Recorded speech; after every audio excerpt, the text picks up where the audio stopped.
오늘은 저와 함께 모세 그 6번째 시간으로서 용기가 필요하다라는 제목으로 함께 은혜를 나누겠습니다.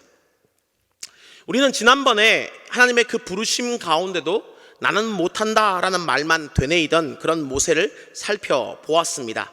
하나님께서 이스라엘 백성들을 구원하는 바로 그 일 가운데 모세를 사용하시겠다라고 말씀하시자 모세는 장장 5번이나 자신이 너무나 부족하기 때문에 그 일을 감당할 수 없습니다, 나는 못한다라고 거절을 했던 것이죠. 어떻게 생각해 본다면 40년 전에 그 젊었을 때의 모세에 비해서는 많이 겸손해진 모습이다라고 생각해 볼 수는 있습니다. 하지만 그 거절이라는 것이 한 번, 두 번은 모르겠지만 5번이나 반복이 되게 되면 그때부터는 그것은 더 이상 겸손이 아니라 교만이 되게 됩니다.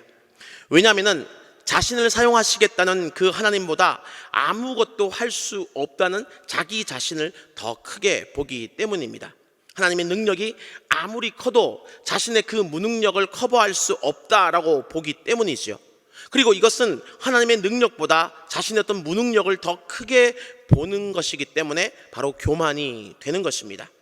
우리가 하나님의 말씀을 순종할 때 항상 기억을 해야 될 것은 어떤 사람을 보내느냐, 누가 가느냐가 아니라 어떤 분이 보내시느냐, 누가 보내시느냐가 더 중요하다는 사실을 항상 잊지 말아야 됩니다.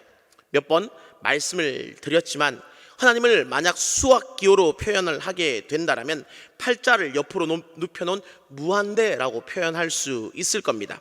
그리고 이 무한대는 그 어떤 숫자의 오묘한 특징 때문에 아무리 많은 수를 더하거나 아무리 많은 수를 빼도 전혀 변화가 없습니다. 무한대에 한 10억쯤 뺀다고 해서 무한대에 변화가 없고, 무한대에서 한 1조쯤 뺀다고 해도 역시 무한대에는 변화가 없는 겁니다. 무한대라는 그 숫자가 가지고 있는 독특한 그 능력 때문에 다른 숫자는 도무지 아무런 힘도 발휘할 수 없게 되는 겁니다. 그리고 이것은 하나님과 우리의 관계에서도 역시 마찬가지입니다. 제가 앞에서 하나님을 무한대라고 표현할 수 있다라고 말씀을 드렸는데, 바로 이 무한대의 하나님이시기 때문에 그 하나님의 능력 때문에 부름받은 사람의 무능력이라는 것, 부족함이라는 것, 모자람이라는 것은 아무런 의미가 없습니다. 무한대의 그 크신 능력 때문에 조금 부족한 부분이 있고 모자란 부분이 있고 연약한 부분이 있다 해도 하나님께서 충분히 그 사람의 부족함과 연약함과 모자람을 채워주실 수 있다라는 겁니다. 그래서 하나님께서 능력을 채워주시면 아무리 부족한 사람, 아무리 모자란 사람, 아무리 능력이 없는 사람도 주님 앞에 충분히 쓰임받을 수 있고 주님의 일을 충분히 감당할 수 있게 되는 것입니다. 그래서 하나님께서 하시고자 하면 능치 못한 일이 없다라고 우리는 감히 말할 수 있는 것이지요. 근데 그런데도 불구하고 계속해서 나는 못합니다, 나는 부족합니다, 나는 연약합니다 라만 외친다면 그것은 결코 더 이상은 겸손이 아닙니다. 오히려 내가 하나님보다 훨씬 더 능력이 있다라고 표현하는 것이 되기 때문에 교만이 되는 것입니다. 하나님보다 내가 더 크다 보는 것은 언제나 교만이 되는 것이죠. 때문에 우리 대전중앙의 모든 성도님들은 하나님께서 부르실 때에 나는 못한다라고 얘기하는 이 모세와 같은 모습이 되지 마시고 나의 부족함을 뛰어넘어서 일하시는 그 하나님, 그분의 능력을 바라보면서 하나님께서 나를 부르실 때는 언제나 예스라고 대답할 수 있는 그런 은혜 넘치시기를 주님의 이름으로 축원합니다. 어쨌든 이런 우여곡절을 겪으면서 드디어 이 모세는 하나님께 순종할 어떤 마음의 준비가 되었습니다. 모세의 어떤 핑계마다 어떤 적절한 대책을 준비해 놓으신 그 하나님께 드디어 모세가 두 손 두 발을 다 들고 항복을 하게 된 것이지요.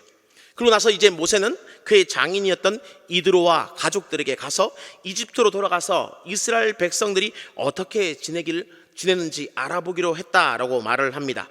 그리고 또한 장인 이드로의 허락을 받아서 이 모세는 그 아내와 두 아들과 함께 이집트를 향한 어떤 여정에 오르게 되지요.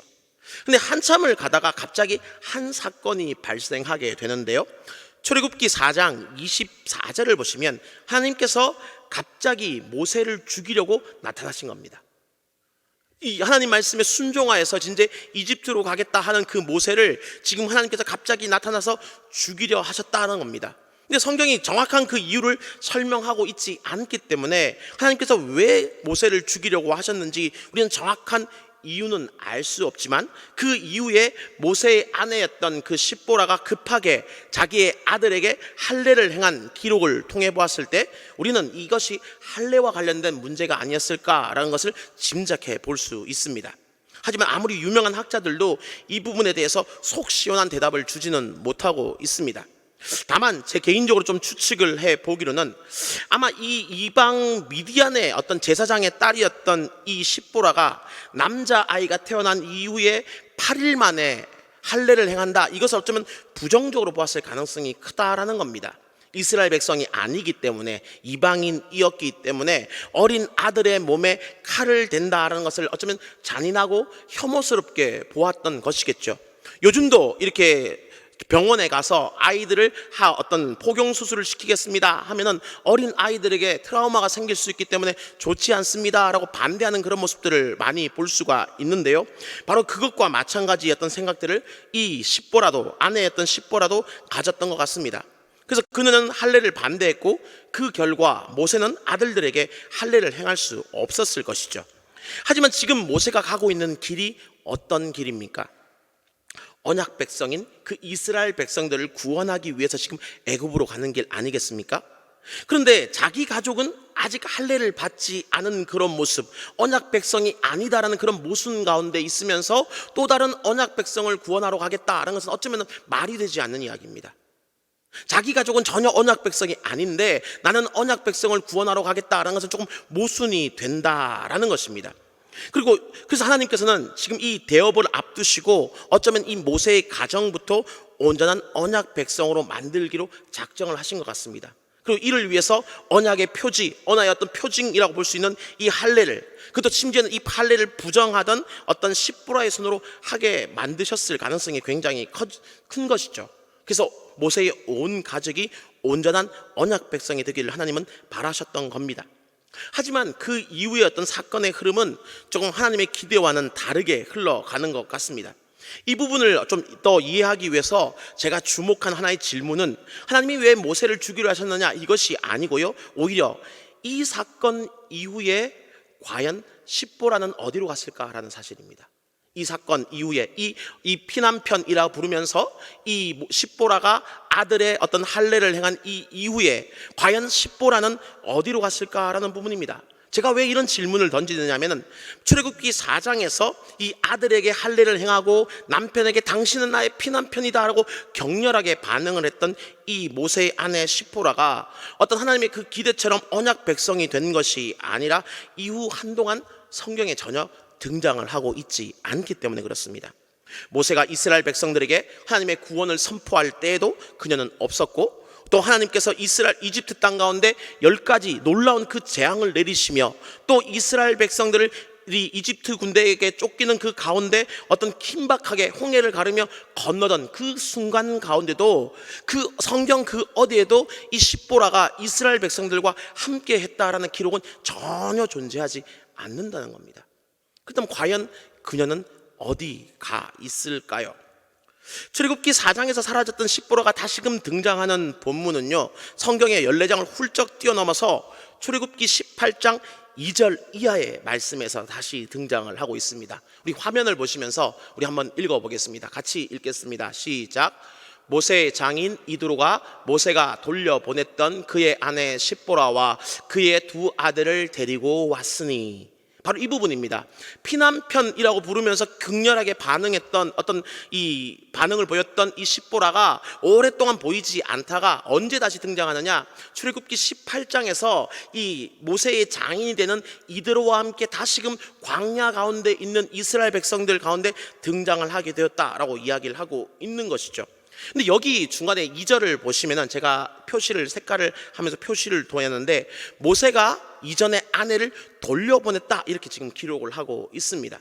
근데 여기서 돌려보냈다라고 지금 번역이 되어 있는 히브리어 쉘르아흐라는 단어인데요, 이 히브리어 쉘르아흐의 또 다른 뜻은 무엇이냐, 이혼 증서, 작별의 선물, 이런 의미를 가지고 있습니다.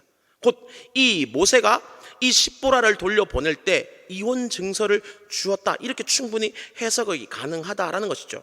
곧 이 모세와 십보라는 출애굽기 4장의 그 사건 이후에 이혼을 했거나 혹은 이혼에 준하는 어떤 별거를 함으로 말미암아서 서로 헤어졌다, 이렇게 볼 수 있다라는 것입니다. 곧 모세는 처음에는 가족과 함께 이 이집트를 향해서 출발을 했지만 이 출애굽기 4장의 어떤 사건 이후로 가족과 헤어져서 혼자서 지금 이집트로 돌아왔음을 우리는 알 수가 있습니다. 아마 십보라의 입장에서 보았을 때는 어떤 안정된 삶을 다 버리고 그 터전들을 다 버리고 다른 곳으로 간다는 그 남편이 쉽게 이해가 안 되었겠지요. 또 미디안 족속으로서 어떤 이스라엘 백성들에 대한 큰 애정도 없었을 것이고요, 또 모세를 부르신 그 하나님에 대한 믿음도 그리 크지 않았을 것입니다. 그래도 아마 처음에는 남편이 간다라고 하니까 마지못해 따라 나서기는 했지만 출애굽기 4장에 이르러서 모세가 가는 그 사명의 길을 따르기 위해서는 어떤 것까지 감수해야 되느냐, 자신의 아들의 그 표피까지 잘라내는 할례까지, 피를 보는 그 일까지 감당해야 된다라는 그 사실을 그녀는 알게 되었던 겁니다. 쉽게 갈 수 있는 길이 아니라 굉장히 힘든 길이고 피도 볼 수 있는 길이고 굉장히 고난과 고통이 따를 수 있는 길이다, 그녀는 드디어 거기서 알게 된 것이죠. 그러자 그녀는 미련 없이 모세를 떠나버린 겁니다. 그리고 자신의 사명을 이해하지 못하는 그 아내를 보면서 모세 역시도 아마 이혼 증서를 써주면서 그녀를 돌려보냈을 것입니다. 그리고 출애굽기 18장에서 그 아버지 이드로가 그 모세를 찾아왔을 때 아마 그녀는 아버지의 성화 때문에 마지못해 따라왔던 것 같습니다. 모세와 십보라 사이에 이미 2명의 아들이 있을 만큼 그런 어떤 하나의 가정을 이루었기 때문에 아마 그 이드로의 입장에서는 다시금 이 둘이 잘 되기를 바라는 마음으로 그녀를 데려왔던 것 같습니다. 하지만 하나님의 말씀이 하지만 이 출애굽은 했지만 아직은 가나안 땅까지 가야 될 길이 너무나 멀었고요, 심지어 가는 그 길 여정 자체가 광야길로 굉장히 힘들고 어렵다라는 것을 알게 된 그녀는 다시금 장성한 그 아들을 이제는 모세에게 맡겨버리고는 미련 없이 아버지를 따라 돌아갔다라고 추측해 볼 수가 있습니다. 그래서 어쩌면은 그녀 이 어떤 이런 사실 때문에 이 모세는 구스 여인과 새롭게 결혼을 할 수밖에 없었다라고 보게 되는 것이죠. 왜냐하면은 하나님의 말씀, 하나님의 결혼 원칙이 무엇입니까? 일부일처제 아닙니까? 한 남자와 한 여자가 결혼을 해서 하나의 가정을 이루는 것이 이 하나님의 원칙이고, 바로 이 원칙을 가장 처음 성경에 기록한 인물이 바로 이 모세입니다. 그러니까 곧 모세는 일부일처제가 하나님의 정확한 원칙이라는 사실을 기록한 사람이었는데, 이 출애굽기 18장으로부터 채 2년이 지나지 않아서 그는 지금 아내를 두고 또 다른 아내와 또 다른 여인과 결혼을 했다는 것은 어쩜 말이 되지 않습니다. 2명의 아내를 주었다는 것은 어쩌면 성경적인 그 원칙에서 어긋난다라고 보게 되는 것이죠.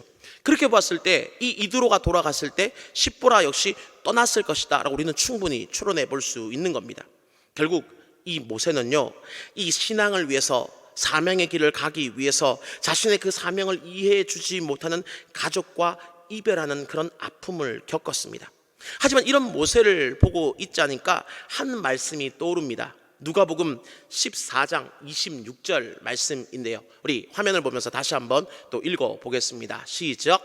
무릇 내게 오는 자가 자기 부모와 처자와 형제와 자매와 더욱이 자기 목숨까지 미워하지 아니하면 능히 내 제자가 되지 못하고 라는 겁니다. 그 주님을 따르기 위해서 때에 따라 필요하다면 부모도 처자도 형제도 자매도 심지어 자기 목숨도 내어버릴 수 있어야 된다, 바로 이것이 주님의 온전한 뜻이다라는 것입니다. 곧 하나님의 사명을 감당하기 위해서, 주님 앞에 온전한 신앙을 지키기 위해서 때로는 사랑하는 가족에게 미움받을 바로 그런 용기도 우리는 가질 필요가 있다라는 겁니다. 이 모세라고 해서 가족과 함께 보내는 게 싫었겠습니까? 자기 어떤 사랑하는 아내와 또 아이들과 함께 이루었던 그 가정을 계속해서 꾸며가는 게 문제가 있었겠습니까? 아니죠. 누구보다 더 원했을 것입니다. 그런데 그렇게 하지 못했다라는 것입니다. 근데 이런 어떤 일들 때문에 가족에게 미움받는 게 여러분은 참 부담스럽고 어렵게 느껴지실지 모르지만, 또 생각외로 시간이 지나면 별게 아니라고 볼 수 있습니다.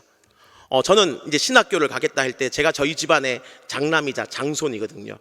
이제 장손이 신학교 가겠습니다 하면서 갑자기 뜬금없이 폭탄 선언을 하니까 어떤 일이 벌어지시겠습니까? 저희 아버지부터 시작해서 집안 어르신들, 진짜 평소 얼굴 한번 제대로 못 보시던, 심지어 그때는 갓을 쓰고 오시는 이런 분들, 할아버님들까지 막 오셔가지고 난리가 난 겁니다. 장손이 뭐 신학교를 가겠다, 대를 끊겠다부터 시작해서 너를 호적에서 파버리겠다부터 온갖 소리를 다 듣고 제가 신학교를 왔습니다. 그때는 큰일 날 것 같았는데 시간이 한참 지나고 나니까 아무 일도 안 생기더라고요. 여전히 호적에는 제 이름이 번듯이 잘 들어있고요. 이제 제가 아직도 여전히 장남의 장손의 역할을 하고 있습니다. 단지 제사를 안 지낼 뿐이고, 단지 뭐 선상 같은데 별로 관심 두지 않고 그냥 알아서 잘 굴러가게 내버려둘 뿐이지 전혀 저의 어떤 신상에 변화는 안 생기더라고요.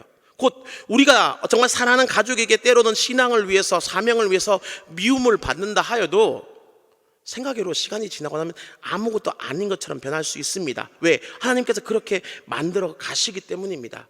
모세 역시 마찬가지였습니다. 그는 아내와 아이들이 자신의 어떤 신앙과 사명을 이해해 주길 원했을 것입니다. 하지만 이 할례 같은 그 의식에 있어서까지 자신을 이해해 주지 못하는 사람이라면 과감하게 그는 그 가족들로부터 미움받을 그런 용기, 아내와 충분히 헤어질 각오까지 그는 했다라는 것이죠. 근데 이 모세가 가져야 된 이 미움받을 용기는요, 단지 가족만은 아니었습니다. 다른 이들을 대할 때도 이 용기는 필요했습니다. 이 모세의 어떤 사명과 어떤 신앙을 이해하지 못한 것은 아내 십보라만이 아니었기 때문이죠.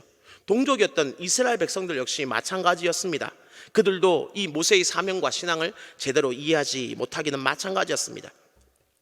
모세가 처음 이집트 땅에 도착을 해서 그 이스라엘 민족들에게 구원을 선포할 때만 해도 분위기는 매우 뜨거웠습니다. 하나님께서 드디어 이스라엘 민족을 돌아보시고 우리를 구원해 주시겠구나라는 그 말 가운데 정말 수긍하면서 그들은 여호와 하나님께 고개 숙여 경배를 했다라고 4장 31절은 이야기를 하고 있습니다.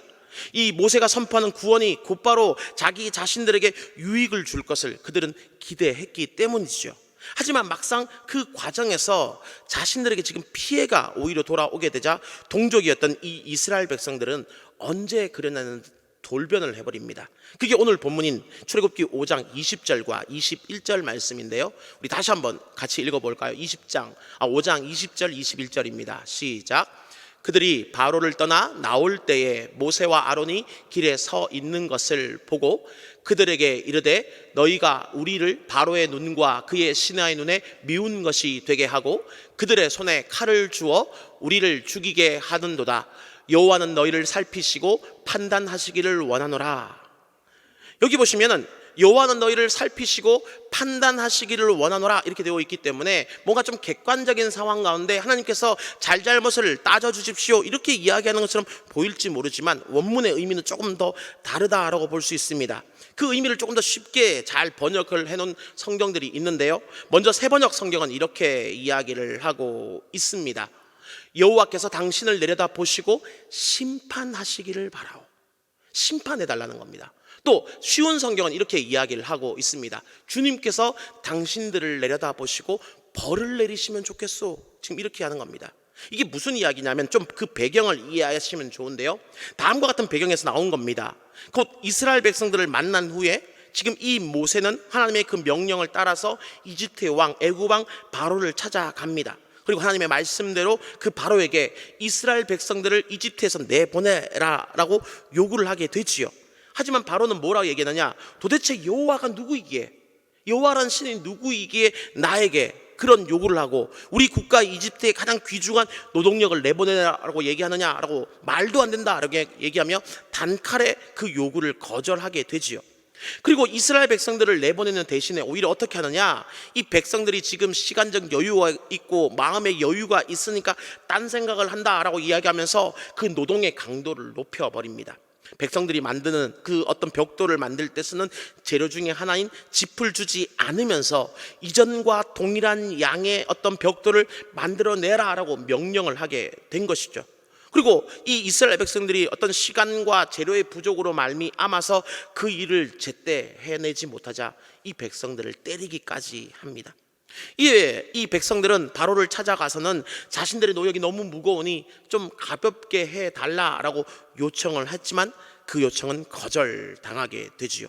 그리고 그렇게 거절당해서 이스라엘 백성들이 그 왕궁을 나오다가 지금 바로 이 모세와 아론을 만난 겁니다.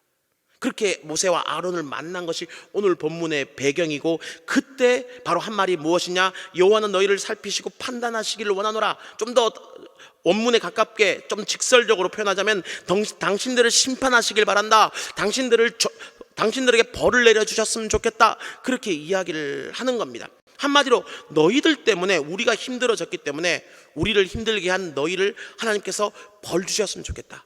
한마디로 저주요, 악담이라고 볼 수 있습니다. 하나님이 당신을 벌했었으면 좋겠습니다. 지금 이렇게 이야기하는 겁니다. 곧 이 지금 모세는 이 이스라엘 백성들을 위해서 죽을 각오를 하고 이 바로를 만났는데, 그 결과가 좋지 못하자 이스라엘 백성들은 언제 모세를 환영했냐는 듯이 지금 그를 저주하고 배척하고 미워하고 있는 겁니다. 이 미움이 얼마나 힘들었는지 이 모세가 다시금 하나님 앞에 나가서 불평하고 원망할 그럴 정도 있지요. 근데 이런 내용을 볼 때마다 의문이 또 하나 듭니다. 왜 이 모세가 이스라엘 백성에게 지금 미움받게 되었습니까? 모세가 뭔가를 잘못했기 때문입니까? 모세가 어떤 실수를 했기 때문입니까? 아니지요. 오히려 하나님의 사명을 수행하다가 이렇게 된 겁니다. 지금 하나님의 말씀에 불순종해서 어려움을 겪게 된 것이 아니고, 하나님 말씀에 순종해서 열심히 신앙생활하고 열심히 그 사명을 감당했는데, 그럼에도 불구하고 아내와 헤어지고 친구, 친척, 동족으로부터 저주받는 이런 일을 겪게 되었다라는 것입니다. 이게 말이 됩니까? 하나님을 열심히 섬겼으면 하나님께서 끝까지 책임져 주셔야 되는 것 아니겠습니까? 우리는 보통 신앙생활을 하면서 하나님의 일을 열심히 하면 모든 일이 원만하게 진행될 것이다 라고 기대를 하게 됩니다. 하지만 오늘 본문은요, 우리가 하나님의 그 사명을 잘 수행해도 얼마든지 미움받을 수가 있다라고 지금 이야기를 하고 있는 겁니다. 내가 주님의 말씀에 그 어떤 온전히 순종하고 그 사명을 잘 감당하는 가운데서도 얼마든지 내 가까운 지인들로부터, 친척들로부터, 아는 이들로부터 미움받을 수 있다라는 겁니다. 왜요? 하나님이 일하시는 그 때와 방법이 우리의 기대와 다를 수 있기 때문에 그렇습니다. 우리는 내가 일한 그 즉시 어떤 효과가 나타날 것을 정말 기대하지만, 하나님의 일이 이루어지면은 하나님의 시간이 필요합니다. 그리고 우리는 나만 열심히 하면 그 대가가 따를 것을 기대하지만, 하나님이 일을 이루어 가시는 방법은 우리의 기대와 얼마든지 다를 수 있습니다. 왜? 하나님은 나만이 아니라 이 지구상에 존재하는 모든 사람들을 위해서 일을 하시는 분이요, 모든 피조 세계를 위해서 일하시는 분이기 때문에 그렇습니다. 언젠가 짐 캐리라는 그 배우가 주연한 브루스 올마이티라는 영화를 본 적이 있습니다. 그리고 그 영화에서 이 짐 캐리가 담당한 그 브루스라는 인물이요, 7일 동안 하나님의 역할을 대신한다는 그런 어떤 스토리의 이야기가 진행이 되게 됩니다. 그리고 7일 동안 하나님이 된 이 브루스는요, 놀라운 기적을 일으키기 시작합니다. 자기 여자친구와 데이트를 하는데 좀 무드를 잡기 위해서 달을 쫙 잡아당겨서 지구 가까이 오게 만드는 그런 일도 하게 되고요, 또 모든 사람들을 기쁘게 하고 기분 좋게 만들어 주기 위해서 어떤 기도를 하든지 다 예스, 예스, 예스라고 다 응답을 예스로 해주게 되는 겁니다. 그는 진짜 전능한 신이 된 것처럼 그런 놀라운 능력을 보이게 된 것이죠. 그렇다면 어떤 결과가 벌어졌을까요? 예스라고 대답해 주는 하나님의 어떤 모습들을 보였을 때, 또 어떤 주변 사람들을 기쁘게 해주기 위해서 무드 있게 어떤 달을 가까이 하는 이런 일들을 행했을 때, 그는 이 모든 일들을 하게 되었을 때 모든 사람이 다 기뻐할 것이고 모든 일이 다 잘 풀릴 것이다, 그렇게 기대를 했지만 그의 기대와는 전혀 다른 일들이 벌어지기 시작했습니다. 그 데이트 조금 더 하기 위해서 가까이 잡아당긴 달 때문에 그 지구의 반대편에서는 홍수와 해일이 일어나서 수많은 사람들이 피해를 입게 되었고요, 또 무조건 예스라고 대답을 해준 그 응답 때문에 온 도시가 아수라장이 되어버렸습니다. 왜? 기도가 서로 다를 수 있잖아요. 심지어는 정반대의 기도일 수 있는데 그 모든 기도를 다 예스라고 대답을 해버렸으니까 온 도시가 진짜 엉망진창이 되어버린 겁니다. 마찬가지입니다. 우리는 우리 스스로 우리 한 명만 생각을 할 수가 있지만 하나님은요, 결코 그렇지 않습니다. 온 인류, 온 우주를 염두에 두고 일들을 진행시켜 나가시는 것이기 때문입니다. 그렇기 때문에 하나님의 응답은 우리의 기대와 얼마든지 다르게 주어질 수 있습니다. 내가 얼마든지 주를 위해 열심히 일을 해도 내 기대와 다른 결과들이 발생할 수 있다라는 것입니다. 저도 언젠가 사역지를 구하기 위해서 기도를 한 적이 있었는데요, 그 생각보다 사역지가 잘 구해지지 않는 겁니다.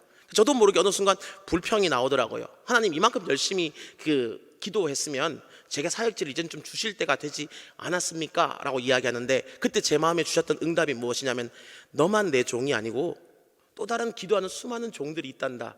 얘는 여기로 옮기고 쟤는 여기로 옮기고 얘는 여기로 옮기고 해야지 네가 들어갈 자리가 생기지 않겠니? 기다려, 이렇게 얘기를 하시는데, 제가 그때 그렇구나 라는 생각을 처음 알았습니다. 전 제가 기도하면 그 전까지는 좀 무식하게 그랬는지 모르겠지만 갑자기 제 사역지가 펑 하고 나타날 거라 생각했는데 그렇지는 않았던 것 같습니다. 하나님은 그처럼 모든 사람을 위해서 일하시는 분이십니다. 그렇기 때문에 우리가 어떤 기도하는 모습, 우리가 생각하는 것과 하나님의 어떤 응답은 충분히 다를 수 있다라는 겁니다. 그럼에도 불구하고 우리가 온전히 하나님을 신뢰한다라는 것은 이처럼 내 기대와 다르고 내 기도의 어떤 소망과 다른 어떤 결과들을 주신다 해도 그건 역시 하나님이 일하시고 계시며, 그건 역시 하나님의 손길 가운데 있으며, 그건 역시 가장 선한 응답을 주신다, 바로 그것을 믿는 것이 주님을 온전히 신뢰하는 것이다 라는 것을 여러분 잊지 않으셨으면 좋겠습니다. 그래서 사도 바울은 이렇게 이야기하지요. 로마서 8장 28절인데요 조금 의미를 살리기 위해서 쉬운 성경을 통해서 한번 우리 읽어봤으면 좋겠는데요, 한번 읽어보겠습니다. 화면을 보시고 시작. 우리는 하나님께서 모든 일을 하나님을 사랑하는 사람, 즉 하나님의 목적을 위해 부름을 입은 사람들의 선을 위하여 하신다는 것을 알고 있습니다. 여기 보시면 하나님이 선을 위하여 일을 하신다, 분명히 이렇게 성경은 이야기를 하고 있습니다. 곧 하나님께서 우리 인생들에게 참다운 가장 좋은 선을 일으켜 주시기 위해서 그분이 손수 일을 하신다라는 것이죠. 근데 중요한 것은 하나님께서 원하시고 하나님이 일하시는 그 선이라는 게 뭐냐라는 건데요, 그것에 대해서 그 다음 8장 29절, 우리가 8장 28절은 잘 알지만 잘 여러분이 염두에 두지 않은 8장 29절이 그 선이 무엇인지를 분명히 보여주고 있는데요, 그 8장 29절에서 말하는 선이라는 게 무엇이냐, 우리의 기대대로 모든 일이 잘 풀려가는 것이 선이 아니고 우리가 하나님의 아들이신 예수 그리스도를 닮아가는 것, 바로 이것이 선이라는 겁니다. 로마서 8장 29절에 이렇게 얘기하죠. 하나님이 미리 아신 자들을 또한 그의 아들의 형상을 본받게 하기 위하여 일하신다는 겁니다. 곧 주님께서 생각하시는 최고의 선은 우리가 그 아들의 형상, 예수 그리스도의 형상을 담게 하는 것이 그분이 생각하시는 지고지선한 선이라는 겁니다. 그리고 주님은 바로 이 일을 위해서 일을 해 나가시는 겁니다. 그리고 이것을 가장 중요하게 여기는 겁니다. 지금 이 땅 가운데서 어떤 한두 가지 일들이 기도한 대로 풀려나가고 기대대로 풀려나가는 것이 주님의 선이 아니라, 그런 일들은 비록 기대대로 이루어지지 않고 정말 기도대로 응답되지 않는다 하여도 우리가 그 어떤 응답의 거절에도 불구하고 주님을 더 닮아갈 수 있고 예수 그리스도를 더 닮아갈 수 있다면 주님은 충분히 노라는 응답을 주실 수 있다, 그것이 주님께서 일하시는 선이다라고 사도 바울은 지금 이야기를 하고 있는 것입니다. 따라서 하나님께서 이 모든 일을 하실 때 바로 그분의 목적은 우리가 그리스도를 닮아 온전한 구원에 이르도록 우리를 이끌어 가시는 것이다, 바로 그 사실을 여러분 잊지 않으셨으면 좋겠습니다. 그리고 이 일을 이루기 위해서 주님은 때로는 우리의 기대와 다르게 이 땅에서 어려움도 겪게 하시고 고난도 겪게 하시고 우리의 기도에도 불구하고 노라는 대답도 충분히 주실 수 있는 것입니다. 왜냐하면 그것이 주님이 꿈꾸시는 궁극적인 선이기 때문에 그렇습니다. 한번 여러분에게 여쭤볼게요. 여러분, 이 땅에서 잘 먹고 잘 사시다가 지옥 가시겠습니까? 아니면 반대로 이 땅에서 조금 힘들게 살더라도 나중에 천국 가시겠습니까? 어느 게 여러분의 꿈이요, 여러분의 어떤 신앙의 목적이고 목표이십니까? 전자입니까? 후자이죠. 우리는 바로 이 사실을 항상 잊지 말아야 됩니다. 그래서 우리의 소망, 우리의 시민권은 이 땅에 있는 것이 아니라 하늘에 있는 것이다 라는 것을 여러분은 잊지 않으셔야 됩니다. 근데 수많은 사람들이, 심지어 그리스도인들임에도 불구하고 우리는 끊임없이 이 땅에서도 잘 되고 저곳에서도 잘 되고 이런 모습들로 살아가기를 원하는 그런, 어쩌면 좀 욕심꾸러기의 심보를 가지고 있는 것 같습니다. 주님은 그때 말씀하시죠. 이 땅에서 상급을 받은 사람은 이미 하늘의 상급이 없다라는 겁니다. 하늘의 상급을 위해서는 이 땅에서 때로는 상급을 포기하는 모습도 분명히 있어야 된다. 우리는 그것을 잊지 않으셨으면 좋겠습니다.